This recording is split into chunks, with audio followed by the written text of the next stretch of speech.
자, 이제 느헤미야가 많이 기도하고 드디어 이제 예루살렘으로 오게 되는 이야기를 우리가 함께 읽었습니다.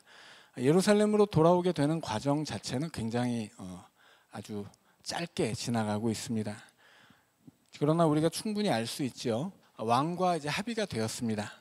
아직은 나오지 않지만 나중에 이제 느헤미야서 마지막 장으로 가면 처음에 약속했던 대로 왕이 묻죠. 네가 언제 돌아올 테냐. 그래서 아마 자세한 이야기는 기록되어 있지 않지만 틀림없이 언제 어느 때까지 내가 일을 하고 돌아오겠습니다 약속을 했던 것 같습니다. 그것은 기한일 수도 있고 또 느헤미야가 자기 고향에 돌아가서 하고 싶었던 일을 다 마친 어떤 그 기간일 수도 있겠습니다. 아무튼 아닥사스다 왕과 느헤미야는 약속을 합니다. 내가 우리 고향에 돌아가서 원하는 일을 마친 다음에는 꼭 돌아오겠습니다 이야기를 합니다. 그러니까 일단 기간을 정해놨을 거예요. 내가 최소 언제까지는 오겠습니다. 최소한 이것까지는 하고 오겠습니다. 기간을 정했을 것이고 그 다음에는 조서를 받았습니다. 이 조서는 에스라 4장에서 아닥사스다 왕이 예루살렘 성을 재건하는 공사를 금지시켰습니다. 왜냐하면 그들이 성을 만들면 반란을 일으키고 세금을 내지 않을 것이라고 투서가 날아왔기 때문에 그 공사를 금지시켰는데 그 12년 전에 내렸던 조서를 취소하는 새로운 조서를 이제 만들어 주었을 것입니다. 그리고 느헤미야가 또 부탁을 하죠. 우리 고향에 돌아가서 이 성전 앞에 낭실도 지어야 되고 그다음에 내가 기거할 집도 있어야 되고 성벽도 해야 다시 세워야 되는데 재료가 없습니다.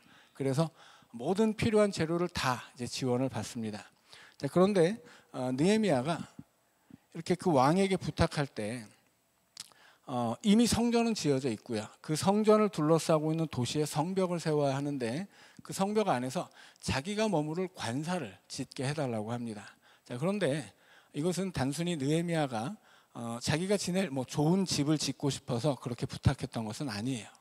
나중에 보면 나오겠지만 느헤미야는 총독으로서 자기가 받아야 할 월급을 받지 않는 사람이거든요. 그러니까 그는 부귀영화를 누리자고 고향으로 가는 것은 아니기 때문에 그가 자기가 머물 관사를 짓게 해달라고 하는 데는 다른 이유가 있습니다. 그건 뭐냐면 느헤미야는 예루살렘으로 돌아올 때 총독의 임명을 받습니다. 그 페르시아에서 이 각 지역의 총독을 임명하거든요. 근데 총독이라고 하는 것은 말하자면 왕과 같은 것입니다. 그 지역을 다스리는 해당 지역을 다스리는 권세자예요.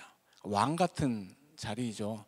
왕 같은 권세를 가진 총독의 관절을 짓게 해달라고 하는 것은 이것은 느헤미야서에 정확히 나와 있지는 않지만 그가 자기 스스로 좋은 집에 살고 싶었기 때문이 아니라 이 이스라엘을 지도해 나아갈 정치 지도자, 이후에는 이제 그들은 하나님이 메시아를 보내줄 것을 소망했기 때문에 자기 민족을 이끌어갈 정치 지도자가 머무를 이 이스라엘 예루살렘 성 안에는 성전만 있는 게 아니라 왕궁도 있었죠. 근데 다 무너지고 성전만 지어놨는데 성전도 초라하지만 그 성전이 이 하나님을 예배하는 장소이고 그 성전 안에 이스라엘의 신앙을 지도해 나아갈 제사장들이 머물고 있다면 이제 이 종교 지도자가 아니라 정치적 지도자로서 왕이 필요하고 앞으로 느헤미야 자신은 언젠가 다시 이제 페르시아로 돌아가기로 약속을 했기 때문에 자신의 뒤를 이어서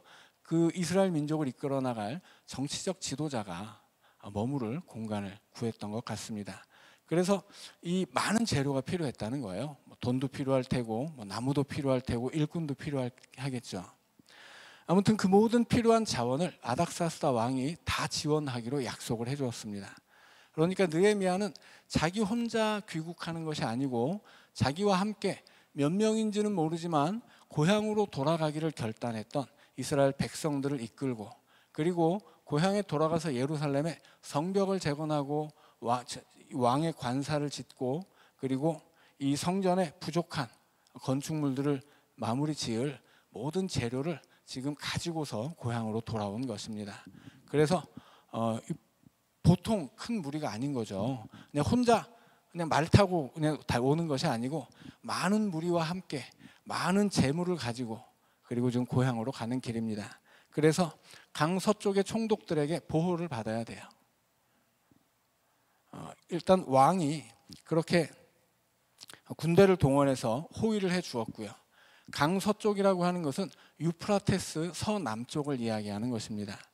그러니까 이 메소포타미아 문명과 가나안 지역을 나누는 기준이 메소포타미아 강이거든요.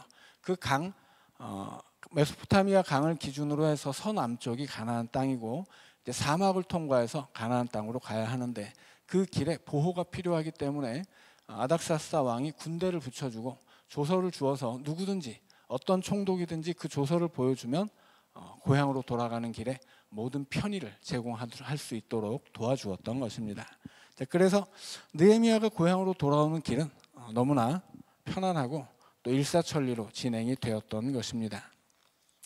그런데 고향으로 돌아오는데 이 느헤미야가 고향으로 돌아올 때 그의 귀환을 반기지 않는 사람들이 있습니다. 그들은 누구냐면 우리 10절에 나오죠. 호론 사람 산발랏과 종이었던 암몬 사람 도비아입니다. 느헤미야가 이스라엘 자손을 흥왕하게 하려고 하는 목적으로 이제 고향으로 오고 있었는데 그걸 걱정하는 사람들이에요. 이들은 누구냐면 먼저 등장하는 호론 사람 산발랏은 사마리아 지역의 총독입니다.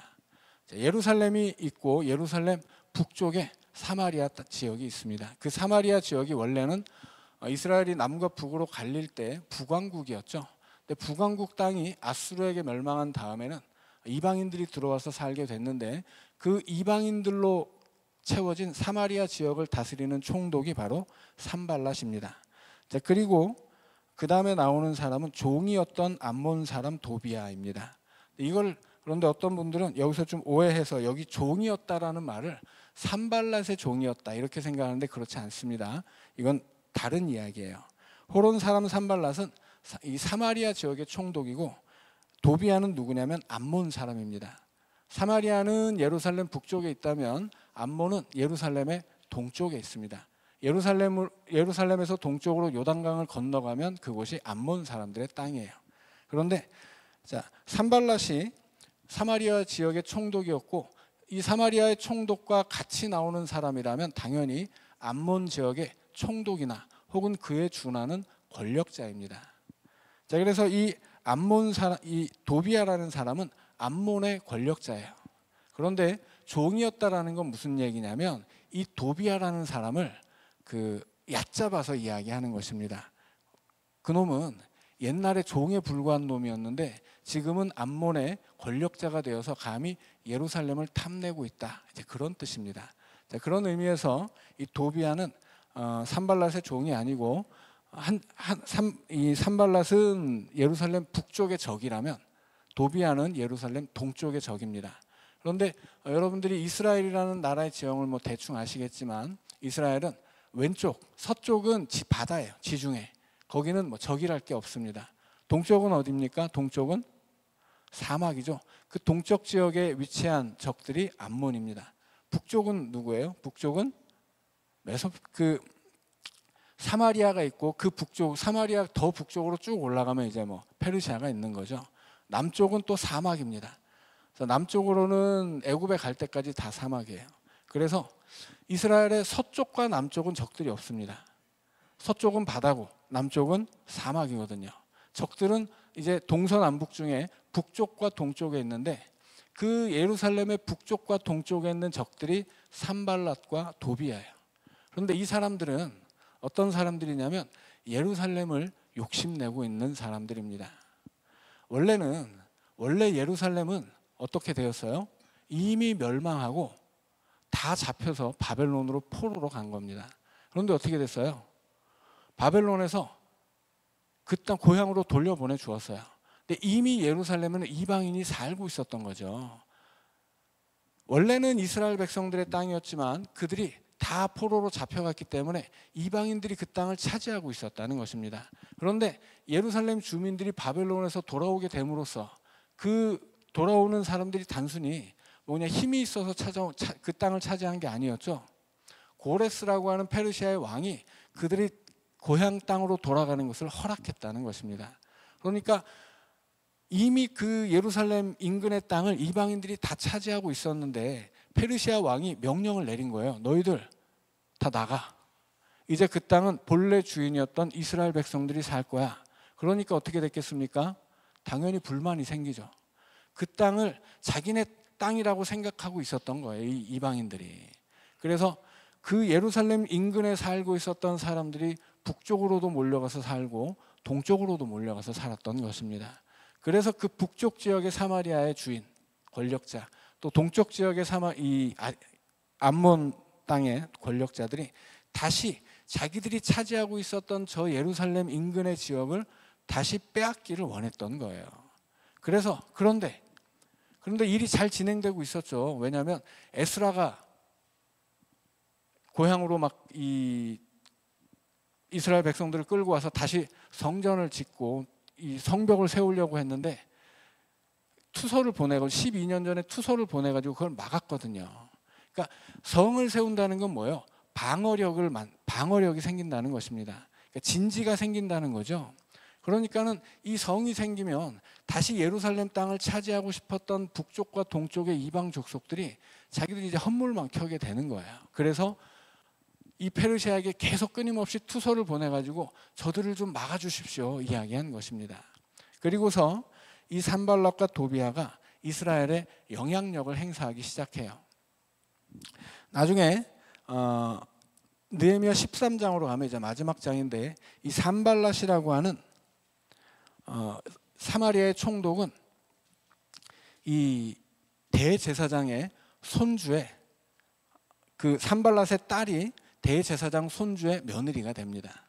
그 사돈 관계를 맺는 거예요. 사마리아의 이방인이 예루살렘에서 대제사장을 맡고 있었던 사람의 사돈이 되는 거죠.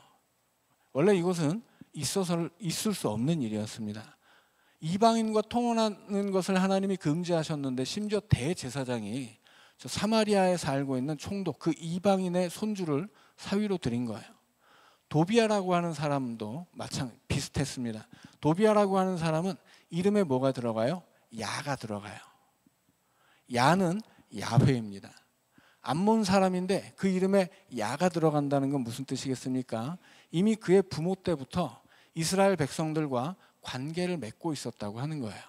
그래서 그는 이 산발랏이 자기 아들을 대제사장의 손주와 결혼시킨 이유가 뭐겠습니까? 이스라엘 안에서 자기의 지배력을 확대하기 위해서야. 도비아도 마찬가지입니다. 그는 자기의 이름 자체가 유대인식의 이름이에요. 그는 유대인 속으로 침투해서 동쪽 지역의 권력자였지만 그러나 예루살렘에 그 지배력을 확대하려고 했었던 사람입니다. 그래서 이 느헤미야가 12년 동안 이스라엘을 다스리고 총독으로서 다스리고 잠깐 이 페르시아에 귀국했다가 돌아오게 되는데 그 사이에 대제사장을 꼬셔서 이 성전 안에 11조를 넣어두고 여러 가지 그 제사장들과 레위인들에게 줄 양식을 보관하는 창고가 있었는데 그 창고를 비우고 도비아의 방을 만들었습니다. 있을 수 없는 일인 거죠. 레위인들이 받아서 먹어야 할 양식을 담는 창고가 비워졌다는 건 무슨 뜻이겠습니까? 성전이 망했다는 뜻이에요. 레위인들이 아무리 믿음이 좋고 신실해도 밥을 먹고 살아야 봉사를 하는 거죠. 먹을 양식이 없는데 어떻게 봉사를 합니까? 그래서 레위인들이 이 성전에 자기들에게 줄 양식을 보관하는 창고를 비워버리고 그 창고가 도비아의 방이 된 뒤로는 이 사람들은 자기들의 양식, 그러니까 정당한 월급을 받지 못하고 이제 성전을 포기하게 돼요. 그래서 레위인들이 그냥 밖에 나가서 노가다를 뛰는 막노동자가 된 것입니다. 결국 성전을 지어놨어도 거기서 예배드릴 사람이 없는 거예요. 성전은 망하게 된 거죠.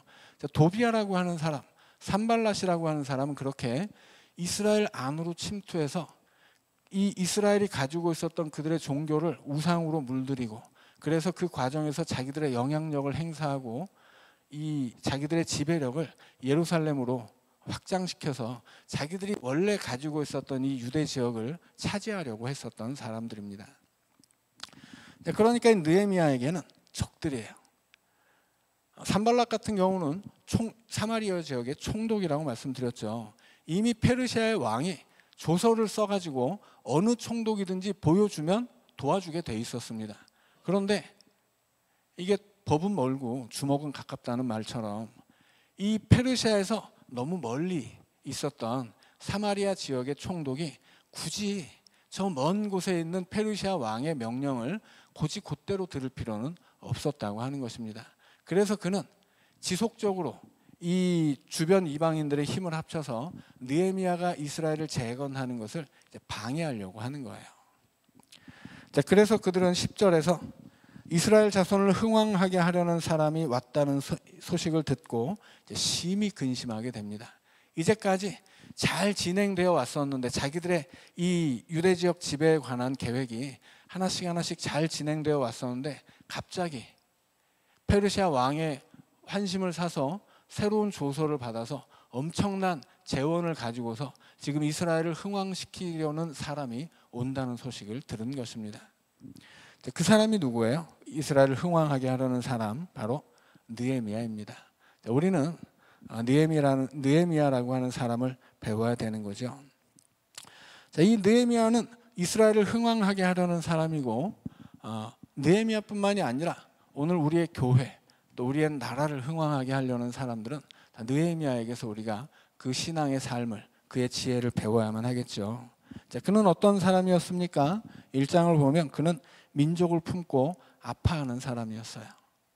그는 페르시아의 왕이 기거하는 그 겨울 별장에서 함께 아주 전라도 말로 하면 심간편하게 아무 걱정 근심 없이 살고 있었던 사람인데, 고향의 이야기를 듣고 어떻게 합니까?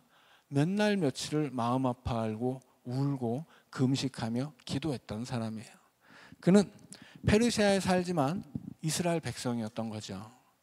페르시아에 살지만 그는 하나님의 백성이었습니다. 오늘 우리도 마찬가지죠. 오늘 우리도 세상에 살지만 하나님의 백성이에요. 오늘 우리가 뭘 가지고 있든 아니면 무엇이 가진 것이 없든 우리는 그 소유에 좌우되는 사람이 아니고, 내가 세상에 뭘 가졌어도 우리는 하나님 백성이고 내게 뭐가 없어도 하나님 백성입니다. 우리의 관심은 내가 가지고 있는 그런 세상의 것들은 아니다라고 하는 거예요. 나는 그것을 가지고는 있지만 내가 거기 매여 사는 사람이 되어서는 안 되는 것입니다. 그래서 이 느헤미야는 자기 손에 가지고 있는 권력도 있고 부도 있고 명예도 있지만 그는 자기 자신을 하나님의 백성으로 여깁니다. 그리고 그는 마음에 자기 손에 쥐어진 그 세상의 것들을 마음에 품는 것이 아니라 마음에는 다른 것을 쥐고 있어요. 그의 손에는 세상의 것들이 있지만 그의 마음에는 자기 민족이 있고 하나님의 뜻이 있었다라고 하는 것입니다. 그래서 느헤미야는 이스라엘을 흥왕하게 하는 사람인데, 그렇게 흥왕하게 하려면 그 마음에 품은 것이 달라야 한다라고 하는 것이죠. 오늘 우리도 우리 교회를 흥왕하게 하려면, 우리 민족을 흥왕하게 하려면, 무너져가는 교회를, 이 땅의 교회를 흥왕하게 하려는 사람들이 되고 싶다면 이 민족을 품고 우리 교회를 품고 아파하는 사람이 되어야 합니다. 그리고 그는 단순히 마음에만 품고 있는 것이 아니라 기도하는 사람이었습니다. 기도하면서 하나님을 의지하는 사람이죠. 그래서 그는 4달 동안 아닥사스다 왕이 자기에게 뜻을 묻기 전까지 4달 동안 그렇게 날마다 금식하며 기도하다가 얼굴이 수척할 지경이 됩니다. 그래서 그는 하나님을 의지하는 사람이죠. 기도를 한다는 것은 그냥 기도만 한다는 게 아니에요. 그것은 하나님을 의지한다는 뜻입니다.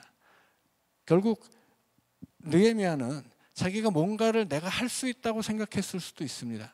왜냐하면 대단한 사람이죠. 페르시아에서 유대인으로서는 아주 대단히 출세한 사람이었습니다. 마치 애굽에서 모세가 왕자였던 것처럼, 그리고 젊었을 때는 한 주먹의 병사를 때려 죽일 수 있는 힘도 있고, 그가 애굽에서 배웠던 지혜도 있고, 그가 가지고 있었던 권세도 있고 부도 있었던 것처럼 대단한 사람이었습니다. 그러나 모세가 어떻게 됐어요? 자기 민족을 위해서 일하려고 했지만 실패하고 쫓겨가게 되죠. 하나님은 그가 아무것도 가지지 못한 80살이 될 때까지, 그가 가지고 있던 것을 다 잃어버릴 때까지 기다렸다가 그를 사용하십니다. 그런데 느헤미야는 지금 많은 것을 가지고 있어요. 그는 40대의 모세와는 달랐다는 거죠. 40대 모세와 지금 느헤미야는 몇 살인지는 모르지만 여튼 40대 모세와 지금의 느헤미야는 가지고 있는 것은 비슷합니다. 그러나 그의 마음과 그의 믿음이 다른 거죠. 그는 내가 무엇을 하겠다고 생각하지 않고 하나님 앞에 울면서 매달리고 나를 좀 도와달라고 그렇게 의지했다라고 하는 것입니다. 그리고 그는 민족을 위해서 자신을 사용하는 사람이었습니다. 자기가 가지고 있었던 것, 그것으로 뭘 해요? 그 자기가 차지하고 있었던 그 자리를 가지고서 그 자리를 사용해서 왕에게 자기 민족을 위한 소원을 이야기합니다. 이건 뭐 거의 에스더급이라고 말씀을 드렸죠. 이미 왕이 12년 전에 반대한 조서를 좀 다시 바꿔달라고 이야기하는 거야. 왕이 손해보는 것을 감수해야 되고 왕의 체면이 무너지는 것을 또 감수해야 하는 것입니다. 그래서 이것은 절대로 쉬운 부탁이 아니었던 거죠. 그래서 느헤미야는 우리가 느헤미야 1장에서 본 것처럼 2장 앞쪽에서 본 것처럼 크게 두려워하지만 두려움을 무릅쓰고 자기를 사용하죠. 그리고 뭐라고 하냐면 우리나라를, 우리 민족을 도와달라고만 이야기하는 것이 아니라 나를 보내달라고 이야기합니다. 자기가 가지고 있는 지위도 사용하고 그리고 자기 자신을 사용해서 내가 민족을 위해서 무엇을 할 수 있을까, 그것을 고민하고 실현했던 사람이 느헤미야라고 하는 것입니다.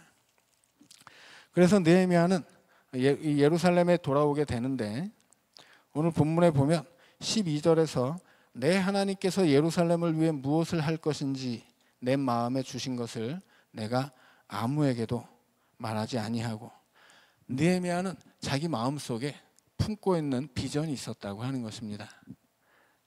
자, 느헤미야라고 하는 사람은 하나님 앞에 정말 진실한 믿음을 가진 사람이었죠. 자기 자신을 헌신할 줄 아는 태도를 가진 사람이었습니다. 그리고 하나님이 주신 비전을 가지고 있는 사람이에요. 하나님이 나를 사용하셔서 우리 민족에게 이런 일을 이루어 주실 것이다. 우리도 비전을 품어야죠. 하나님이 우리 교회를 이렇게 이루어 주실 것이다. 이렇게 세워 주실 것이다. 이렇게 사용해 주실 것이다. 우리는 100년의 역사를 맞이하면서 고민하는 게 뭐예요? 앞으로 우리가 맞이할 새로운 또 다른 200년의 역사이죠. 그래서 우리는 하나님이 우리에게 무엇을 원하시는지, 하나님이 우리 안에 어떤 일을 행하실 것인지 비전을 가지고 있어야 한다는 것입니다. 그리고 그는 이제 오늘 본문에 보니까 예루살렘 성벽, 그 무너진 성벽을 순찰하고 있어요.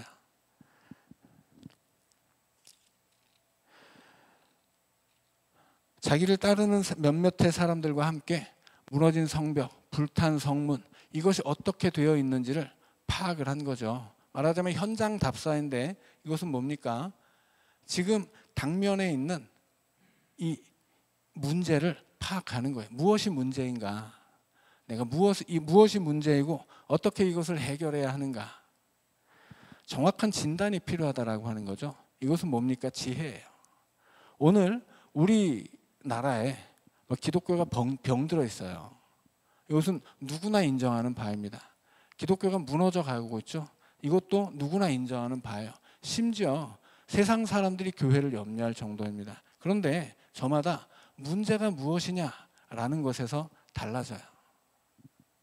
이 문제가 우리나라의 문제 혹은 우리나라 기독교의 문제가 무엇이냐, 이 부분은 다음 주에 한 번 더 자세하게 이야기를 나눌 텐데, 정확하게 문제가 정확히 무엇인지를 알아야 헛발질을 하지 않는 거예요.